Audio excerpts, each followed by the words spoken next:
Hi నమస్తే, welcome to VSK news TV.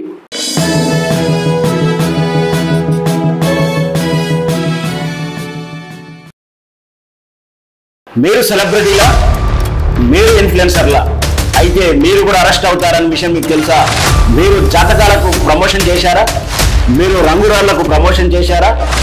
దంతాల హాస్పిటల్కు ప్రమోషన్ చేశారా? వెయిట్ లాస్, మేము అతి తక్కువ కాలంలోనే వెయిట్ లాస్ సమయం అంటూ ప్రమోషన్ చేశారా? నా అందాలకు కారణం ఈ బ్యూటీ పార్లర్ అంటూ మీరు ప్రమోషన్లు చేశారా? అయితే మీరు కూడా అరెస్ట్ అవుతారని మీకు తెలుసా? పూర్తి కథనం VSK న్యూస్ టీవీలో. హాయ్, మనం ఇటీవల కాలంలో బెట్టింగ్ యాప్ల కేసుల గురించి తెలుసుకుంటున్నాం. అయితే ఒక బెట్టింగ్ యాప్లే కాదు, మీరు వ్యాపార ప్రకటనలో కూడా ప్రమోషన్ చేస్తూ మీరు వీడియోలు చేశారా? దాంట్లో వివాదాస్పదమైనటువంటి చట్టం ద్వారా నిషేధించబడినట్టు ప్రమోషన్లు కూడా ఉన్నాయని మీకు తెలుసా? అవేంటో ఒకసారి మనం చూద్దాం. ఇటీవల కాలంలో కొన్ని హాస్పిటల్స్ థెరపీలు మనం ఇక్కడ ప్రస్తావించాల్సిన అవసరం, బ్రాండ్ నేమ్లు ప్రస్తావించాల్సిన అవసరం లేదు. ఒక దంతాల డాక్టరు హాస్పిటల్, లేదా హోమియో గురించి, ఇంకా అందం దిద్దబడును అని, వెయిట్ లాస్ల గురించి, పండ్లు వంకరని సంకర చేయబడునను, ఎత్తులు పెంచబడునని, లావు తగ్గించబడునని, కొవ్వు కరిగించబడునని, లేదా పలానా తైలం వాడండి మీకు పలానా బెనిఫిట్స్ వస్తాయని, లేదు ఒక ఒబిసిటీ లాంటి దాంట్లోకి వెళ్ళి ట్రీట్మెంట్ తీసుకుంటూ మీరు డెమో చేస్తూ ప్రమోషన్ చేశారా? అలాగే పలానా జ్యోతిష్య పండితుడు జ్యోతిష్యం బాగా చెప్తాడు, పలానా వాళ్ళు పలానా లాడ్జ్లో వేయించేయించి ఉన్నాడు. ఇక అందరికీ తెలుసు, మనకు ఆ సోషల్ మీడియాలో జాతకం చెప్పబడే మెసేజ్లు చేస్తుంటారు.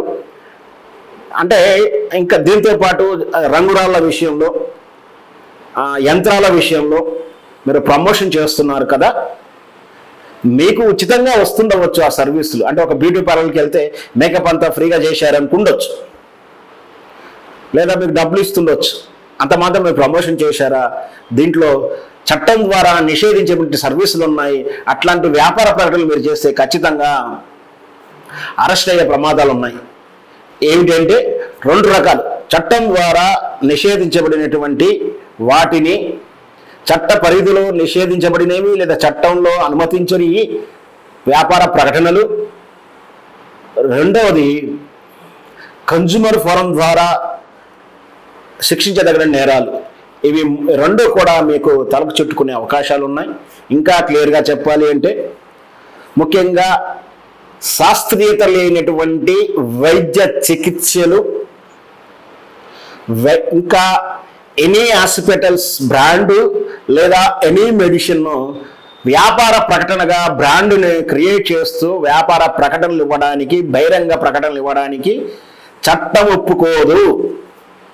అంటే ఒక హాస్పిటల్ని ప్రమోట్ చేస్తూ, XYZ హాస్పిటల్ ఏదైనా కావచ్చు, లేదా పలానా ట్రీట్మెంట్ అదే వెయిట్ లాస్ గాంచి, ఇవన్నీ శాస్త్రీయత లేనటువంటి ట్రీట్మెంట్ విషయంలో, లేదా బ్రాండెడ్ కంపెనీలు బ్రాండెడ్ హాస్పిటల్స్ అయినా సరే ఒక మెడిసిన్ గురించి వ్యాపార ధోనిలో ప్రమోట్ చేయడం అనేది చట్టం అనుమతించదు.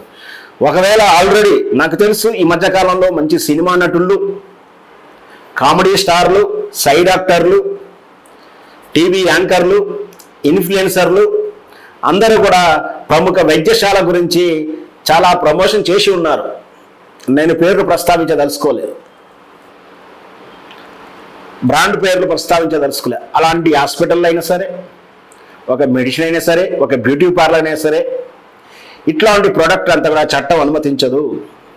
రెండవది, నేను చెప్పినటువంటి కన్జ్యూమర్ యాక్ట్ ప్రకారం, అంటే మీరు ఏదైనా సెలబ్రిటీ ఏ ప్రోడక్ట్ అయినా సరే, అదొక సిగరెటే కావచ్చు, లేదా ఒక ఎలక్ట్రానిక్ వస్తువే కావచ్చు, లేదా ఒక తినే పదార్థం కావచ్చు, వేరేకైనా మీరు బ్రాండ్ అంబాసిడర్గా ప్రమోట్ చేశారంటే, అంటే మనకు తెలుసు అమితాబ్ బచ్చన్ చేశాడు, చిరంజీవి చేశాడు, మహేష్ బాబు చేశాడు, ఆనాడు అందాల తారలంతా కూడా లక్స్ లాంటి సబ్బులకు చేశారు. ఇట్లాంటి అన్నీ కూడా ప్రోడక్ట్లు అంతా కూడా బహుశా చట్టం అనుమతించినవి కావచ్చు. అంటే ఒక సబ్బు కావచ్చు, ఏదైనా సరే, ఒక టీ పౌడర్ కావచ్చు, ఇవి చట్టం అనుమతిస్తుంది. కానీ ఇట్లాంటి ప్రోడక్ట్ ప్రమోట్ చేసినప్పుడు అంటే మన స్టార్స్ ప్రమోట్ చేస్తేనే కదా సేల్స్ పెరిగినట్టు వాళ్ళు చేస్తుంది. బ్రాండ్ అంబాసిడర్ అంటే అర్థం అదే కదా.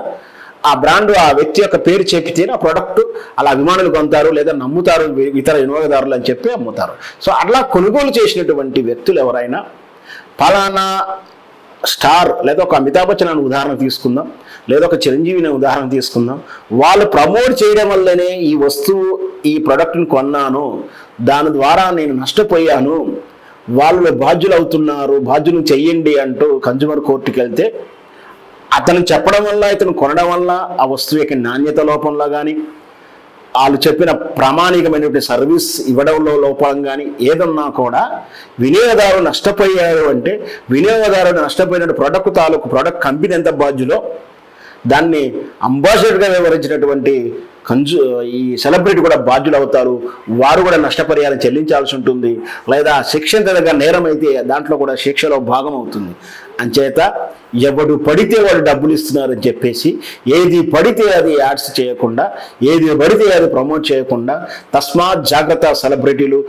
అందుకే మిమ్మల్ని సేల్ బ్రెటీలు అంటున్నాను. అంటే సేల్ అంటే అమ్ముతున్నటువంటి బ్రెటీలారా మీరు ఖచ్చితంగా మీరు జాగ్రత్త వహించండి.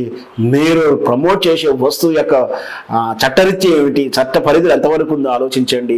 దానివల్ల సబ్సిక్వెంట్కి వచ్చే పరిణామాలు ఎలా ఉంటాయి, ఆరోగ్యరీత్యా పరిణామాలు ఉంటాయా, నాణ్యత విషయంలో కన్జ్యూమర్ ఎలా ఫీల్ అవుతాడు, ఇవన్నీ కూడా ఆలోచించాల్సిందే. ముఖ్యంగా ఇన్ఫ్లుయెన్సర్ ఈ మధ్య చిన్న చిన్న కంపెనీలో కూడా చేస్తూ ఉన్నారు. ఉదాహరణకు షాప్కు వెళ్ళి బట్టల షాప్కి వెళ్ళి బట్టలు ప్రమోట్ చేస్తే పెద్ద నష్టమే ఉండదు. తక్కువ ధరకి ఇస్తున్నారనో అన్ని రకాలు దొరుకుతాయని చెప్పడం వల్ల దీంట్లో పెద్ద ఇబ్బంది ఏమి ఉండదు. బట్ అది ఆరోగ్యరీత్యా దెబ్బతీసే అయితే ఈ నూనె వాడడం వల్ల లేదా ఇది వాడడం వల్ల నాకు బరువయ్యాను, తెల్లగయ్యాను, నల్లగయ్యాను ఇట్లాంటి ఏదైనా ఉంటే మాత్రం ఖచ్చితంగా శిక్షించదగిన అవుతుంది. ఊరకపోయే దాన్ని మీరు మెడకేసుకున్నట్టు ఉంది. మీరు ఇన్ఫ్లుయెన్సర్ కాస్త ఖైదీలుగా మారే అవకాశం ఉంది. ఖచ్చితంగా సినిమా సెలబ్రిటీలారా, స్పోర్ట్స్ సెలబ్రిటీలారా, సోషల్ మీడియా సెలబ్రిటీలారా, ఇన్ఫ్లుయెన్సర్లారా తస్మాత్ జాగ్రత్త మీరు ప్రమోషన్ చేస్తున్నప్పుడు.